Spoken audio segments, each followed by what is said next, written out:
Hey everyone, Mario again, coming at you with another review. Today I'm reviewing an anthology film that I just watched for the second time. And I have to say, I still enjoy the film, especially since this is the first time I've seen all 5 segments. It's definitely one I'll watch again and again, definitely around Halloween. And it does come with my recommendation. It is the Stephen King authored film, directed by George Romero, Creepshow. And there it is in the corner. This is part of the one of the 4 Kings packs, along with another anthology King film, Cat's Eye. This film was released in 1982. It has a 6.8 on IMDb, which is a very reasonable score, and a 69 with both the critics and the audience on Rotten Tomatoes. Here's the consensus. It's uneven, as anthologies often are, but Creepshow is colorful, frequently funny, and treats its inspirations with infectious reverence. I will agree with that. Some skits, not skits, I won't say skits, some parts are going to be better than others. But it is colorful, it is funny a lot, and it is, a very well shot and directed film. Now, in addition to being directed by Romero and written by King, this film does have a lot of actors and actresses in it that it basically can be called an ensemble cast, despite the fact it's an anthology film. Uh, in addition, it has Tom Savini in a small role, Leslie Nielsen, Ted Danson, Ed Harris, Adrienne Barbeau, Fritz Weaver, Chuck Aber, Stephen King. Yeah, that's right, he accented himself. It's Robert Harper, among others. Those are just the ones, that stand out to me, like names that jump out. And for whatever part of the film they're in, they all do pretty good performances. Now, if there's a weak link, it would be King, but obviously because he's not a trained actor, but even so, he does make his part of the film very memorable, especially with the special effects around him. Now, one interesting thing about this film from a stylistic perspective, and by that I mean, with how it's shot and also with a little bit of how it's written, is that this film is inspired by comics such as the EC comics. And of course, in keeping with that, the wraparound is filmed around a comic book. And of course, in this wraparound, we do get a little bit of a scene with Tom Atkins acting like an a-hole to his kid, which is a nice little change of pace, because every other film I can think of off the top of my head with Tom Atkins in it, where he's a central character, is usually with him being a nice guy. The closest I could think of would be his role in Night of the Creeps, where there's something a little mentally unstable about his character. But anyway, that wraparound gives us to each segment where something causes the comic book to turn, and there's the next story.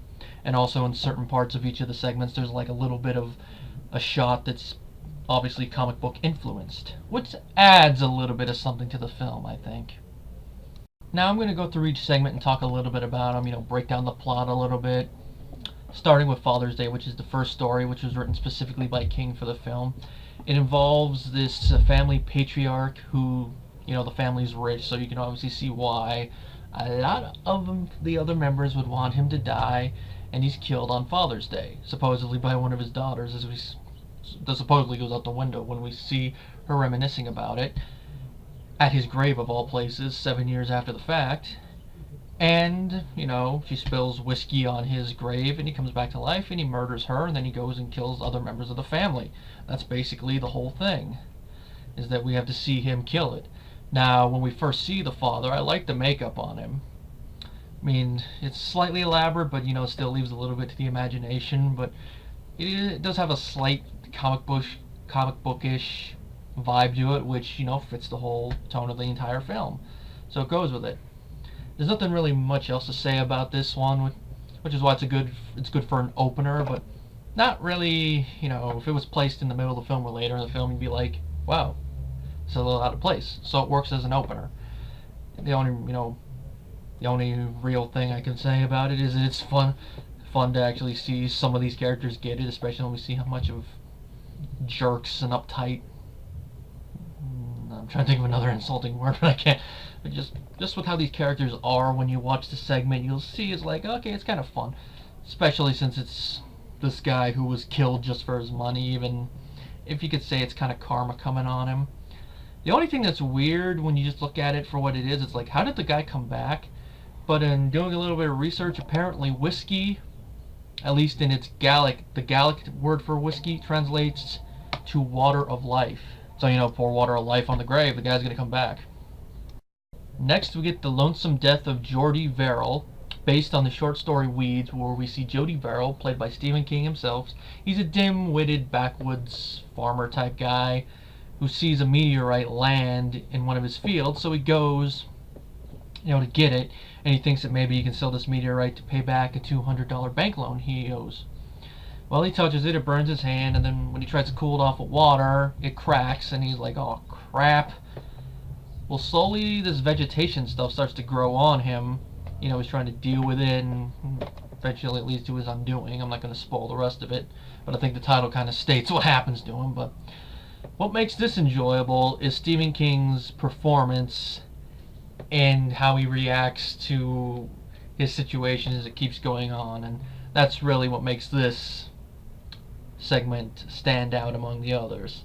Is it my favorite one? I'd say probably from a laugh one all around, maybe. Though the last one does kind of give it a little bit of a run for its money.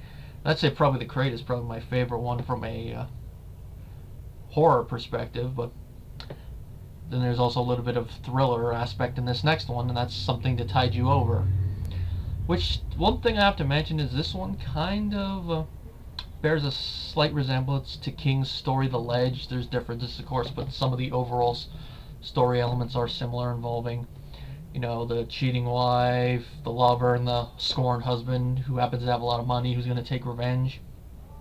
And the husband in this one happens to be played by Leslie Nielsen, which Nielsen is normally known for comedic roles. Here he plays it very, very serious until the last part of it, when he starts to laugh hysterically, but for the most part he's very serious. And makes me want to look up some of his more serious roles, because it was only in the last couple decades of his career, from what I've researched, that he became known for comedies, starting with Airplane and then going from there. But early in his career he did do serious roles.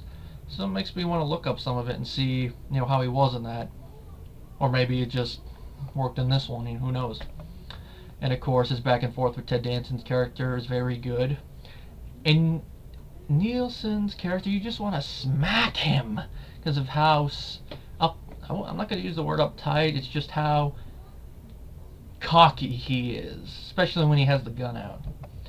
And of course he doesn't need the gun once Danson's character is covered up in sand, but you just want him to get a comeuppance, and then, he does get a good comeuppance. It still is an interesting segment to watch, but on a whole I prefer the story in The Ledge story better. I think it told this whole type of story better.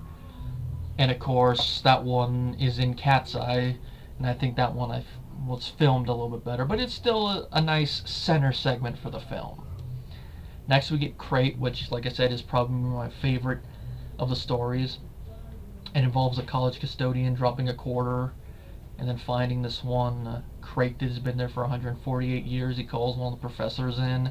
They open it, and then there's this weird creature inside that looks like the Yeti had a love child with one of the critters from Critters. And despite its small size, it's able to kill and eat men. Like, it kills the custodian, then it kills a graduate student, and then the one professor has to call another one of his buddies, and he cleans it up. Then he decides to use this as an opportunity to get rid of his wife, who in the film is played by Barbeau, which, her character is such a bitch in this whole segment that you really want to see her get killed. And when she does, no, that's a spoiler, but you can see it. It's one of those things where it's like, okay, it's easy to call. When she gets killed, you're like, yes, mostly because of how she belittles her husband and all of her dialogue, and just how much of a, I'm going to use the word snob, but how much of a snob her character is. This is also based on one of King's short stories, and the funny thing is, from what I looked up, it hasn't been collected in any of his short story collections yet. Well, at least when I last looked up, it hadn't, which I find a little odd. You'd think it would have. Like, you'd think it would have been collected in his next collection after this film came out, but alas, it hasn't yet. Then we get to Creeping Up on You, which is a good final segment, where we get this guy named Upston Pratt, who is a ruthless businessman who also is OCD when it comes to germs.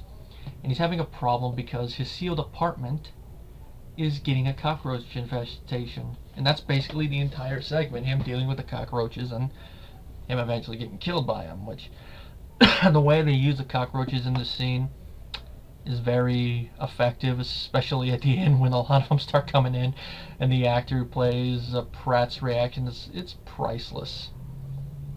Then of course the ending wraparound thing, it works, and it's nice to see the little kid get his vengeance, even if it is on Atkins.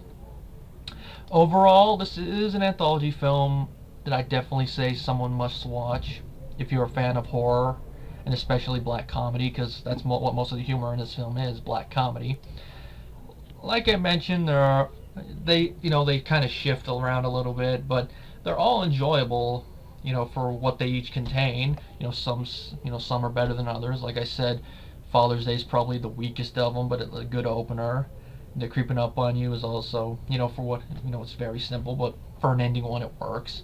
The Crate and the three center ones are definitely the best. The Crate and Lonesome Death are fun for what they are, something to tide you over. It's good for what it is, but like I said, I prefer The Ledge better, but that's just me. My rating for Creepshow, I give it a 3.5 out of 5 stars, and like I said, if you're a fan of horror and black comedy, it definitely comes with my recommendation. More so if you are a Romero and a King fan.